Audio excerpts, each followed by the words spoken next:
Trek or tank, get ready for a lot of push and pull the rest of your Calgary Flames season.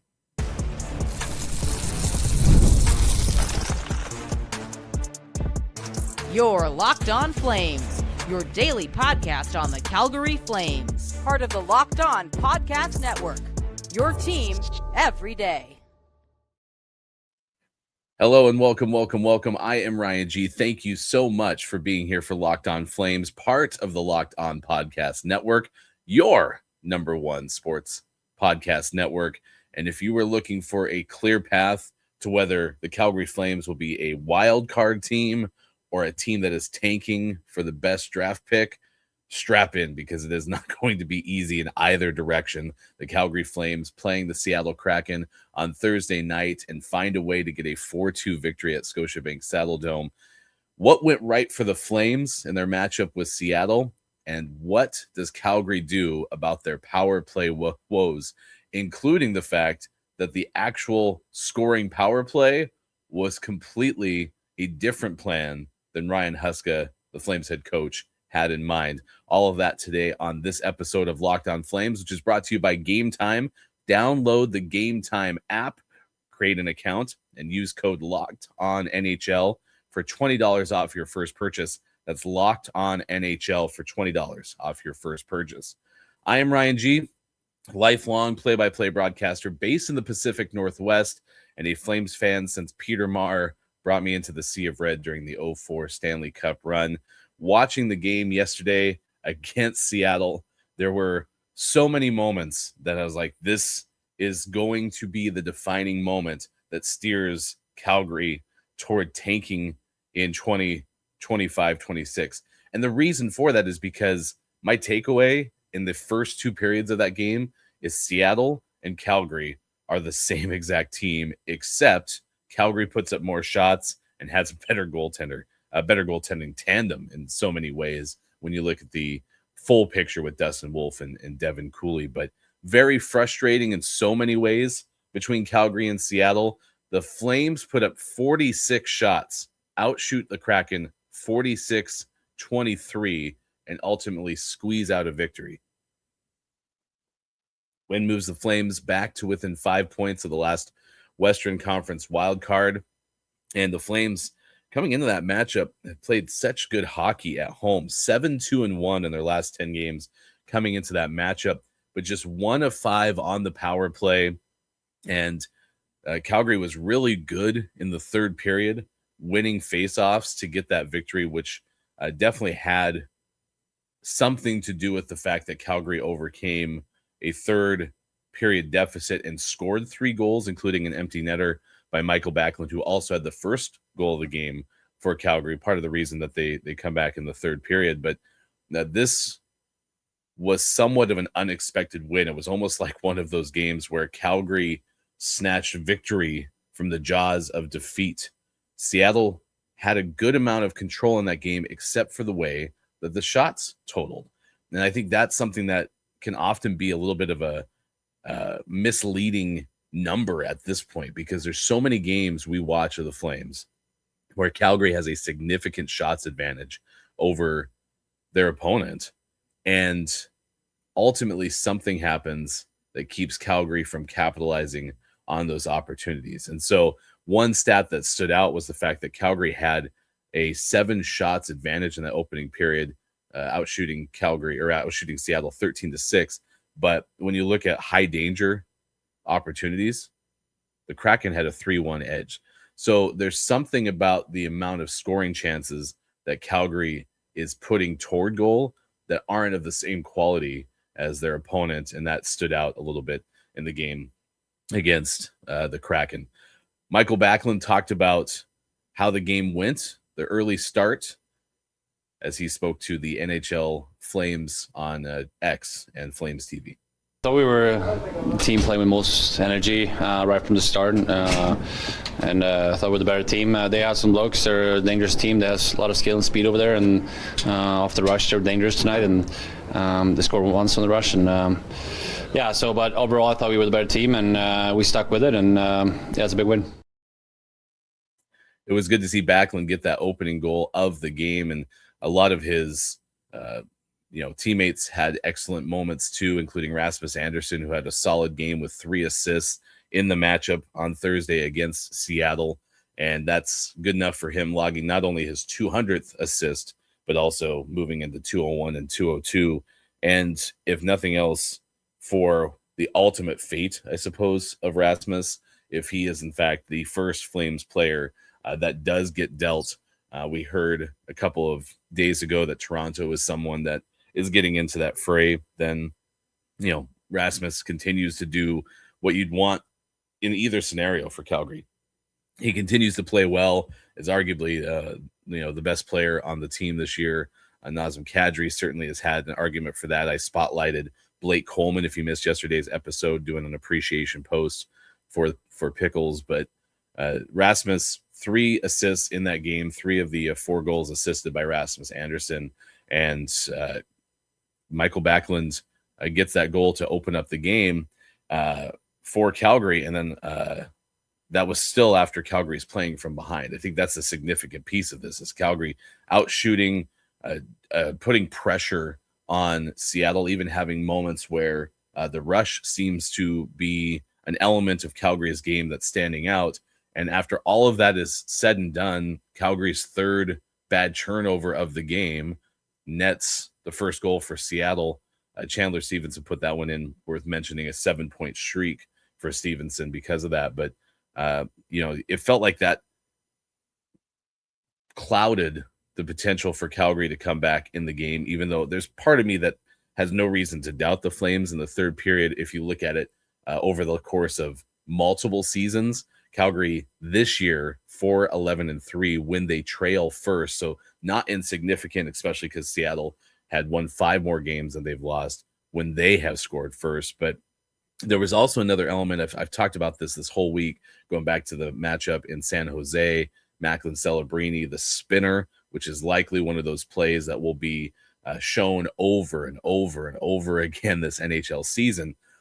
He handled that pass into the spin so cleanly that it was fluid over to net. And that was the same thing with Stevenson. He cleanly handles the pass, whereas there's moments for Calgary where they're just what feels like a puck bounce away from having a clean shot on a brilliant pass, and instead they have to reset, or there's a turnover or something along those lines. And that's what stood out on that play, as it was almost like this itty-bitty microcosm of the Calgary Flames season. One of our keys to victory yesterday, when we talked about the Flames Kraken matchup in our preview show, was rewarding great goaltending. And I'm starting to have a difficult time seeing a scenario where the quality of goaltenders that Calgary has, I can't imagine the Flames not competing for a playoff spot. It's clearly not enough talent on this Calgary team, and because of the bad start, certainly has limited the Flames from having a chance to be one of those teams that just bulldozes its way to a playoff spot. But at the same time, because they've played so well over the course of the last month or so, when you have quality goaltending, and especially when Devin Cooley, your number 2, is playing at a really high level relative to maybe what was expectations of a number 2 goaltender. Dustin Wolf hadn't been as good, part of the reason the Flames struggled, but is still one of the best goalies. Calgary is still 12th in the league in goals against average, top 10 in save percentage, and it just feels like that's going to be a problem if Calgary is going to be a team that just falls off. It doesn't seem like that is the case. There were a couple of moments yesterday that just stood out. Wolf is tremendous in net, and his side-to-side speed and reaction time is so fun to watch. In so many ways, it actually cost the Flames, because it felt like Stevenson leaned into the fact that Wolf can get from one side to the other incredibly quickly, and he kind of stalled out and went to the opposite side as Wolf had cut over quickly to try to defend that Stevenson pass, because it went from Wolf's left over to his right. Stevenson received it right, and they cut back over to the left, and Wolfie was ready there for maybe a one-timer, and instead Stevenson put a nice little move, which was cool to see. And then have to note that there was a play where Wolf gloves a shot from the Kraken, and he has Kevin Ball just up in his face and has every reason to whiff on that one, and just falls back with the puck in his net. I mean, it is incredibly fun. It is a gift to have a quality goal tender in the net for the Calgary Flames. It's just that it's not going to make it easy for Calgary in either direction, whether they're trekking toward a wild card or tanking for a postseason pick. Coming up, we'll talk about what went right for the Flames. We'll hear from head coach Ryan Huska later in the show. Also, an injury update coming up on Jake Bean. So stick around. We have still more to come on this edition of Locked On Flames. The World Cup is coming to North America for the first time since 1994. And with 48 teams for the first time ever, it is going to be massive. But let's be honest, getting tickets is usually the hardest part. That's why the Game Time app is clutch, finally giving fans a real advantage when it comes to snagging seats. With Game Time, you can track price drops in real time, get alerts when great seats open, and buy tickets the moment they hit the app. It puts the power back in your hands and makes going to the World Cup realistic instead of impossible. I had my first experience with the Game Time app this fall. I had a chance to go watch a USC game kind of on a whim. I opened up the Game Time app from outside the Memorial Coliseum, and it was super easy to scroll, find matchups. If you're looking at the World Cup, it's going to be super simple to find those matchups and compare seat views. You pick a game, you tap a section, and you have your tickets locked in within minutes. There's no confusion. You don't have to scroll or hunt through fine print. It is super easy. And that seat view feature is a game changer. You're going to the World Cup. You want to make sure you have an idea of what the scene will look like from where you're sitting. That is exactly what they offer. Take the guesswork out of buying World Cup tickets and every match, concert, or event with Game Time. Download the Game Time app, create an account, and use code LOCKEDONNHL for $20 off your first purchase. Terms apply. Again, download the app, make an account, and use code LOCKEDONNHL for $20 off. Game Time.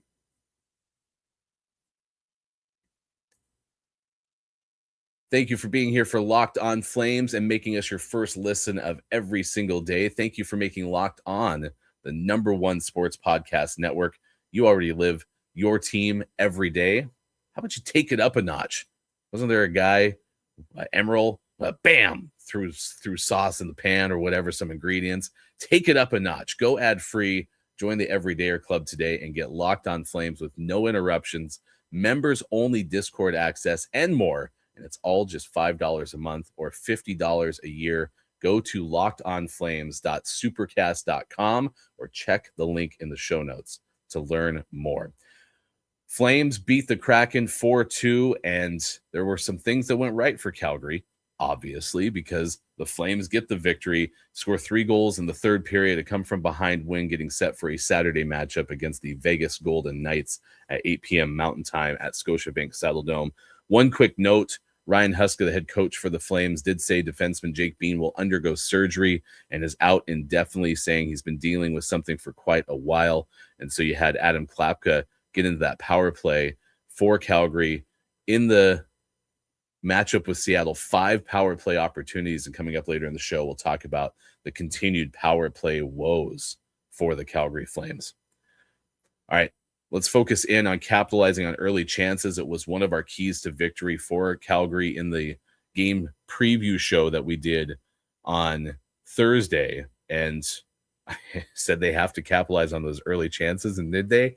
Absolutely not. There was a 12-shot advantage for Calgary before the Kraken scored the game's first goal. You had the Flames taking 13 of the first 18 shots and still nothing. And in this conversation about the team that Calgary is and how likely they are to compete for a playoff run. So we discussed this idea of going toward a wild card spot. And this is a Calgary Flames squad that has the ability to make the playoffs. I don't think that's in question. The start that they had to begin the season, that sets them back if you're looking at how likely Calgary is a team that can make the playoffs. They certainly are. They just had a horrific start that sets them back from the beginning, but still is going to be a team that could make a run, especially across this stretch of home games, with the only game away from Scotiabank Saddledome being one of the 2 back-to-back Battle of Alberta games coming up next week. And so I bring that up because that's not really in question. the bigger question is, well, how valuable is it to make a wild card and maybe have an opening round exit, and then you're kind of back where you've been over the last couple of seasons, versus finishing toward the very bottom of the Western Conference standings and having an opportunity to get a draft lottery pick that pans out to be a generational talent. This is the argument that we're discussing. And when you're a team that plays from behind versus scoring first, it feels like talent is such a difference maker playing from behind. So if you have quality talent, it seems to be easier to get out in front early versus having to be this team that kind of grinds. And well, that's Calgary's calling card, and it's really neat to see the Flames maybe never be out of it in the third period, even going back to a recent line of thinking with the 4-0 deficit against Detroit, and Calgary makes that a game, scoring the next 3 goals and having an opportunity. I can speak of it from one other vantage point. I'm a Denver Broncos football fan, and this whole year has been, why are the Broncos not better in the first 3 quarters, especially in the first 10 games of this season? It's that same kind of thing where it's nice to know you don't have to be absolutely losing your mind in a matchup where your team just is not scoring goals the way that you need them to. And in this case, it kind of helps that, you know, Calgary is always going to possibly be there in the third period. But if you have better talent, the kind of talent that a lot of Flames fans are pushing for with this team, going to the bottom of the standings and having the best opportunity to draft, you know, the next generational talent like the Sharks have had with their recent draft picks, and namely Backlund, Celebrini. I think that's the part that separates a team that can get out in front early versus the way that this Calgary Flames team is right now. Rasmus Andersson talked to NHL Flames on X after the victory against Seattle. I've liked the feeling all day, honestly. I thought we had a good morning skate, and the boys felt loose and, you know, ready to move on from last game. And then I really liked our start. Obviously, I think we had 16, 17 shots in the first period, something like that. And so I felt like we just kept the momentum going. And even when they got their, you know, 2 goals, I really liked our response, and I thought we played really well throughout the night. It's Rasmus Andersson, 3 assists, goes over 200 career assists in that game. Should be worth mentioning too, Jonathan Huberdeau finishes with an 800th career point because of his assist that came up later on in the game. 2 power plays for Calgary before the Kraken got one, yet Seattle scored first. I was pretty impressed by that last defenseman pairing again. Joe Hanley, Hunter Brusevich, they had some key moments. Hanley felt like he was playing to a level where he could have been one of the stars of the game. There were some moments that stood out that I won't get into necessarily. I just remember writing his name down a couple of times. Instead, it was Matt Coronado who had the go-ahead goal, Nazem Kadri who had the game-tying goal, and the Rasmus Andersson with 3 assists in that game. That ended up being the 3 stars of the game. But there was a moment where the Flames went on the power play after Rasmus was tripped going to the net. And part of me thought, well, why not? Why not, impede the Flames from trying to score an even strength goal and put them into the power play, because they've been so tough. But credit the Flames in that third period. They had won, over 70% of the faceoffs through the first 16 minutes of that period as they mounted this comeback, and then ultimately got an empty netter from Backlund for his second score of the game. And I think if you have better talent, Calgary has better talent playing in front, it's going to really help them be able to lean on their goaltender. And that's one of the things that I think is a disconnect between the team that could possibly win some playoff series versus a team that could qualify for the wild card and then have an early round exit. I've mentioned the power plays a bunch. We're going to hear from Ryan Huska talking about the power play group that actually scored a goal, because nobody, and I mean nobody, keeps the Flames scoreless through 5 power plays. And that was the case on Thursday night against the Seattle Kraken. We'll have that on the as this edition of Locked On Flames rolls on. Thanks for being with us.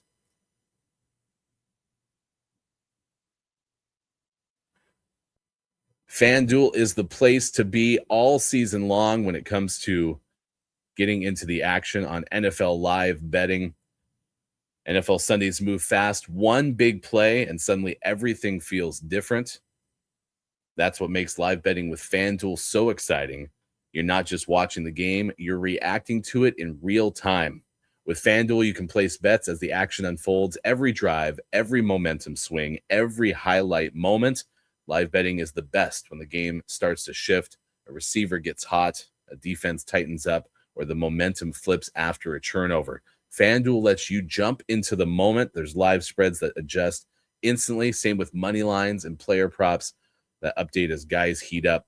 You can bet on next touchdown scores, drive results, and more. It keeps you locked into every single snap, every drive, every possibility. As I mentioned, huge Broncos fan, big game against Jacksonville. I like the fact that Bo Nix at any given time can churn it on. Perhaps consider, if you see Bo balling out in the first couple of quarters, that things might finish strong for Denver. Or think about this, the Broncos continue to have one of the best defenses in the league. Denver gets an early lead. Maybe start hitting some of those live betting opportunities with Nick Bonito and Jonathan Cooper, some of the pass rushers for Denver. If you want to be right in the middle of the action this season, visit FanDuel.com and place your NFL live bets all season long. FanDuel, the game moves fast, and so can you. Power play woes continue to plague the Calgary Flames despite getting a victory on Thursday against the Seattle Kraken. What a horrific performance for Calgary on a couple of those power play opportunities, including the first one in the opening half. You even had a moment where Morgan Frost gets in front of Connor Zeri's shot, which was a good look. I wanted to start tallying the actual quality of the Calgary Flames power plays, and I put on that first one 1 out of 10 because there was just nothing there that stood out for the Calgary Flames. The second one got a wow reaction from me because it just started to look so much better at that point. I cited the fact that pressure does exist. It might have been our best one of the year, but of course, it didn't end up netting a shot. There was a great play made by the Seattle defenseman to keep the puck out of the net on the opposite side. So there were just some moments in that power play. I mentioned you finally get Seattle scoring on their first power play of the game, and incredibly frustrating to see Seattle go 1 for 1 when Calgary ultimately finishes 1 for 5.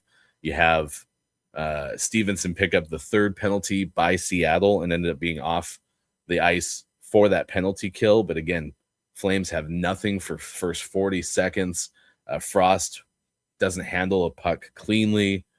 There's no crossover to Coronado because of that. I mean, there was that opportunity developing, and then Calgary, no shots on the fourth power play. Just nothing seemed to be working. And then finally, on the fifth power play, Nassim Kadri ends up scoring that goal, and that's the tie, the game tying goal. And what's interesting about it was Ryan Huska was asked about that moment after the game because he alluded, or the reporter asked, well, is this because of that revamped unit that you'd been working on for your power plays? Well, we went back to the old unit for that goal, So the second power play that we did have, I thought, okay, now we've got some action around the net. Guys are shooting the puck, and I thought we were moving it well. But the ones after that, I didn't think were all that great. So it's still something that we got to keep grinding on because, when you get 5 power plays, you got to find a way to score one. And that's what made Naz's goal so big for us. And I think it allowed us to gain a little bit of momentum and then see Matt score shortly after that. So it was a big goal for us. So nope, it was the original power play unit that actually scored that fifth goal. Ryan Huska seems to be trying to give some optimism, but the fact that the way that they're messing with the power play is going to yield results, talking about how things went earlier in the game, but there's nothing that still gives me any confidence that Calgary is going to become better on the power play than where they're currently at, which is dead last in the league.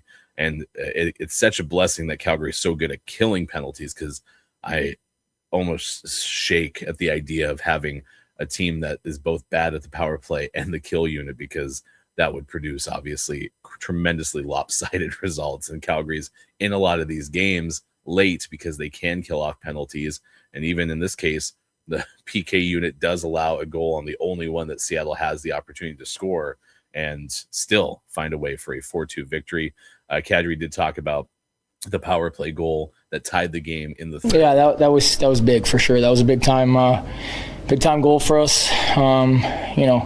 Coming into the game, I think our power play, wanted to step up for our team and wanted to make a play. We did a good job drawing some opportunities today, and it was important we cashed in. It was a huge goal in the game. The sound clips courtesy of NHL Flames on X.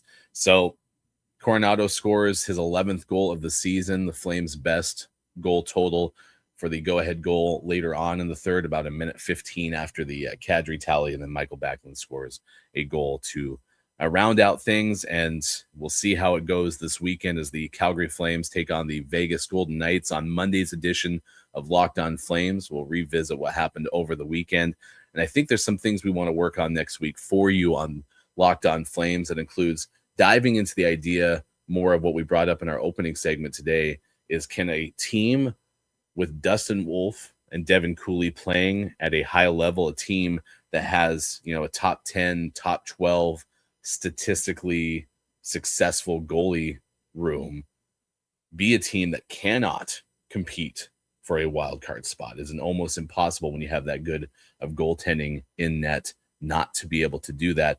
A lot of that might change if you end up dealing Rasmus Andersson, Blake Coleman, if you deal Kadri. Those things might change, because no matter how good your goaltending is, when you have your best talent no longer on the team, how well does that change the picture? So those are some things I'm looking at next week for Locked On Flames. Also, as requested on the suggestion from me, we'll look back at the best jerseys of some of the opponents that played the Flames this week. I love uniform aesthetics, and so want to bring that a little bit to the show as well. Thank you so much for tuning in. Make sure you subscribe and follow Locked On Flames so you get all of the latest episodes. If you need a last-minute holiday gift, or someone keeps asking you what you want, make it easy. Ask for the Everydayer Club, ad-free episodes of the show, exclusive Discord server access, and more. Subscriptions can be gifted if you head over to lockedonflames.supercast.com. For those of you on video, we're going to send you over to the first ever 24/7 National Locked On Podcast Network YouTube channel. On audio, make your second listen NHL Game Night on Locked On NHL. My name is Ryan G. Thanks for being with us for this edition of Locked On Flames.